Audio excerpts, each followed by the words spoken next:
Hello, my marvellous sausages, and we've got another armor roll video, so we'll have a look at all the good armor rolls and a shopping spree for us this week, and then we'll also have a look at what what's-his-face Banshee's got for us, and we'll have a quick look at the Eververse as well to see if there's any interesting for brightdust. So this week we're going to start with the warlock. There's a piece for each of us this week, but the warlock has only got one.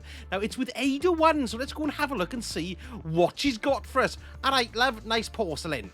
So it's the thorium Holt gloves that we've got. Now the good thing about this is two pretty interesting things. It's got a strength stat of 28, of course, which recovers the melee cooldown, but also pretty good as well is the recovery stat of 24, which is very good for warlocks because recovery actually governs how quick your rift will recharge. So this is a really good set of gloves for your warlock this week. But that is all it is for the warlocks. So let's go look at the Titans next. Now we've got two for the Titans. There's the alarm going off for no particular reason because it's all over, but never mind. Let's go and see what old Shaxy Poo's got for our Titan this week. Now with a Titan, what you want is a good resilience stat because the resilience stat actually governs the recharge of your barrier, your barricade rather. So let's have a quick look and see what Shax has got for us. Now it's the greaves or trousers to you, and let's have a little look, and we've got a total of 62, which is pretty good. Mobility is plus 26, that's quite handy, but the resilience is very low, so you're not going to get much of a boost to your barricade recharge rate there for your Titan. But overall, that's not too bad for mobility, but could be better, so one of the weaker ones here. Look, it's Ivor Biggin. Ooh, it sounds a bit rude. That's from Filthy Rich and Cat Flap, one of the best television series never watched by anybody. It's Rick Mail and Adrian Edmondson, sort of post-Young Ones, but before Bottom.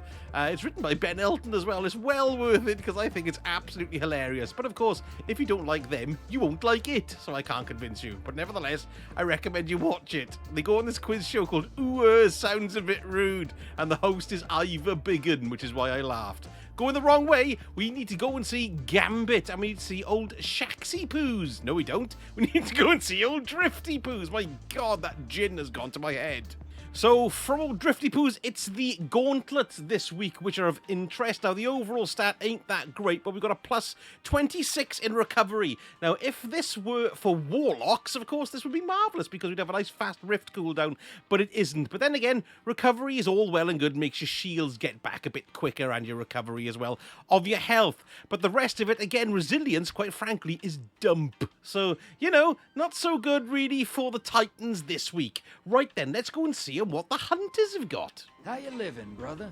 Not too bad, beard. So the first thing we're going to look at for the hunters are these strides here, or trousers, total of 59, but we've got a high of 26 in recovery, so that's not a bad individual stat there. Mobility is the good stat that we're looking for our hunters, because that governs the cooldown of your dodge. The more mobility you've got, the bigger the dodge, the less the dodge cooldown, rather. The bigger it increases. Yeah, you know what I mean. But do not despair, because if we have a little look here as well, the hunters also got a pair of gauntlets. Now let's have a quick look at the gauntlets here, and now they've got a mobility of 26, which is excellent for your dodge cooldown malarkey, plus 16 in strength as well, and a total of overall 60. So even though the total of 60 overall here isn't the highest from all three classes this week, I actually think this is probably the best piece of armor you're going to get for your hunter. And for all porcelain draws here, we've got the Red Moon Phantom Mask. Now what we've got is a total of 60, which is a nice good stat, and a plus 28. That's pretty high for strength, for governing your melee. So not too bad, but again, the mobility is plus 2, which is, let's face it, crap. Right, let's have a look at what we've got for Banshee. Come on, good sir, show me your wares. Anything I really want to buy? Okay, we've got the Long Shadow, we've got Firmly Planted, and we've got Ambitious Assassin. Ambitious Assassin overflows the magazine based on the number of rapid kills beforehand, and increased accuracy, stability, and handling when firing and crouch. That's a good one for sniper rifles, and it's also got a good range stat as well, which ain't too bad. So that's not a bad little roll for the Long Shadow there. I do quite like this, actually, but I don't use it very much because I don't really use snipers much at all. Next, we've got the Lonesome Sidearm. Don't particularly like them, but let's have a look. So first of all, we've got got Demolitionist, which gives you grenade energy, which is quite nice. And activating your grenade reloads its weapons from reserves. And it's also got Outlaw as well. Precision kills decrease reload time. Not bad at all. Anything else quite interesting? Oh, we've got a range masterwork as well, which is excellent. I suppose on the sidearm, all the more range would be better. Anyway, there we go. That's the Lonesome, if you want that, baby. Next, we've got the 7th Seraph again, submachine gun. Nice roll this week, because not only do these things inherently create war mine cells, you've got a Vorpal weapon on it, which increases damage against bosses, vehicles, and guardians, but they're super active. That's nice. Ambitious Assassin overflows the magazine based on the number of rapid kills before reloading. Ooh, this is quite a nice roll, actually, this week. Steady rounds, extended mag, chambered compensator, and corkscrew rifling. And we've also got a reload masterwork on that baby as well. That isn't bad either. A Pleiades corrector I've been practicing. Again, we've got Demolitionist, which is great on any weapon, really. That's a pretty good perk to have. And then we've got Surplus, increases handling, reload speed, and stability for each fully charged ability. There we go. That's that. I said, I never know what to say about Surplus. I mean, you know, there we are. I'm using my abilities all the bloody time, so how often that becomes useful, I do not know. And then we've got a handling masterwork on that as well. Right, my favourite sword of all time, the Falling Guillotine, we have here. Now, what we've got is Surrounded. This weapon gains bonus damage when 3 or more enemies are in close enemies. That's probably pretty good on a sword. That's not too bad at all. Tireless Blade, sword ammo granted for every other powered sword kill. Okay, Balanced Guard, Enduring Guard, and then Enduring Blade, Jagged Edge, and Tempered Edge. And what have we got here? The masterwork we have is Impact, which is pretty good. And then finally, we've got the Bad Omens. Let's have a look. I love this rocket launcher. We've got Quick Draw again, which is quite handy, I suppose, because rocket launchers are pretty slow to get out. And Field Prep. That's not bad. Increases ammo reserves, faster reload, stow and ready when you're crouching, so you can whip this out incredibly quickly, which ain't bad.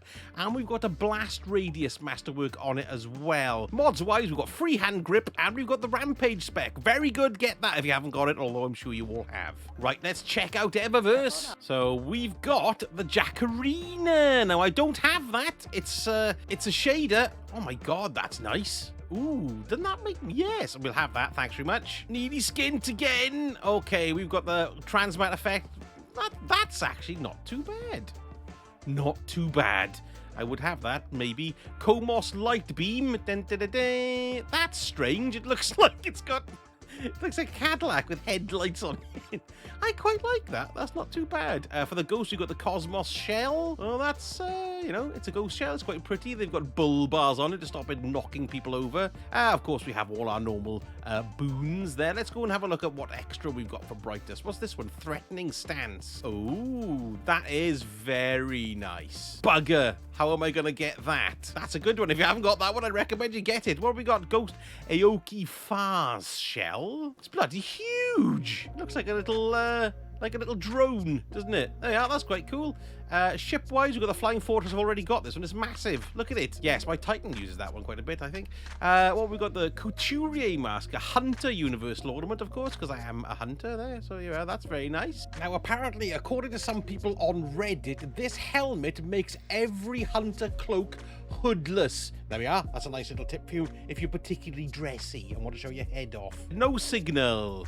Oh, that's like me in my house because the walls are so thick, it's ridiculous. I can't get a signal. I can't get a signal. Ah, bollocks.